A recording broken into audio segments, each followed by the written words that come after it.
Hi மக்களே, யாருக்கெல்லாம் இந்த மாதிரி விஷயங்கள் ரொம்ப பிடிக்கும் அப்படின்ட்டு கமெண்ட் பண்ணுங்கள்.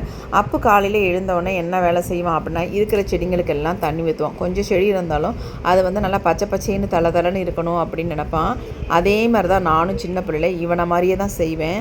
எங்கள் செடியை பார்த்தாலும் விட மாட்டாங்க. செடி மேலே அவ்வளோ எனக்கு ஒரு ஈர்ப்பு.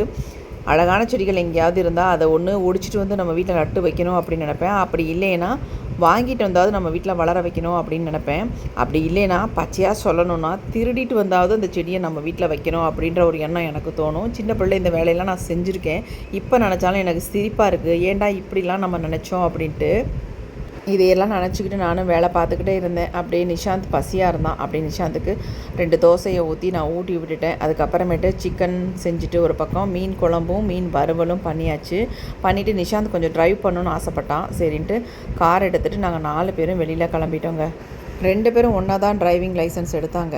ஆனால் அப்பு நல்லா கார் ஓட்டுறான். அவனுக்கு இடையில டைம்லாம் கிடச்சதுனால நல்லா கார் ஓட்டி பழகிக்கிட்டான் அவங்க அப்பா கூடவே இருந்து. ஆனால் நிஷாந்துக்கு ஃபுல் அண்ட் ஃபுல் படிப்புலேயே இருந்ததுனால இப்போ தான் கொஞ்சம் டச்சில் இருக்கான்.